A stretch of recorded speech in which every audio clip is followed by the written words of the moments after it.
What's up, guys? Coach Dylan from CrossFit Mount Lebanon, Just the Tip Tuesday, talking about something super basic and simple today, which is shoes, weightlifting shoes. Tons of people out there see videos of CrossFitters or weightlifters with these types of shoes, these elevated heels and thicker heels, and they don't know what they're for. Especially if you're not in the CrossFit world or you're not in the weightlifting world and you see these videos, you might have no idea what they're for. Or maybe you're an athlete that does have weightlifting shoes and you don't know why you have them or you don't know when to use them. Use them for squatting. They're built for squatting.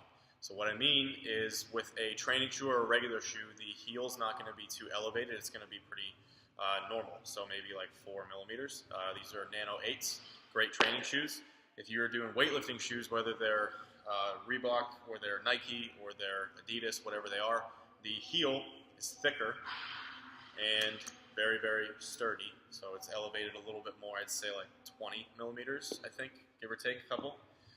What that's going to do is it's going to change the range of motion in your ankle, which will create a safer squatting position for you, for your joints, and get you into a better position overall for training purposes, which will keep your torso up higher when you squat. So if you are someone that's suffering with like stiff ankles or hips or knees or whatever it is or anything, if you are stiff in those points, if you're squatting and you can't press your knees too far forward, that's going to mean that your upper leg is going to shoot pretty far back, which means at that point your torso is going to be inclined a lot due to those stiff spots.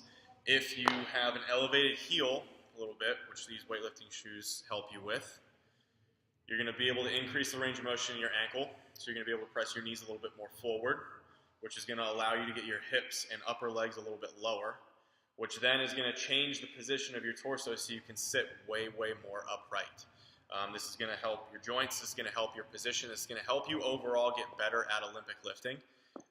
So if you're not in the CrossFit realm or the weightlifting realm and you want to squat, this is a good investment for you if you want to get better at it.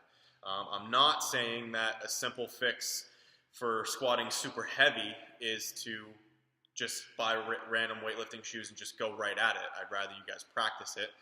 If you don't want to buy weightlifting shoes, something you can start doing is sliding plates underneath your heel, like a 5-pound plate or a 10-pound plate, maybe a 15-pound plate, and that will increase the range of motion in your ankle, which will do the same thing. Now, same thing, if you're squatting really, really heavy and you just want to get even heavier, don't just slap those weights underneath and hope that you can now get 50 more pounds out of it.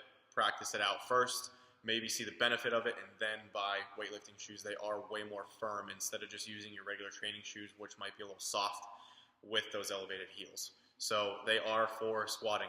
Weightlifting shoes are for squatting. Overhead squatting, front squatting, back squatting, anything like that. To get your torso in a better position, increases the range of motion in your ankle, which changes the position of your hips, which changes the position of your torso. Hope this helps.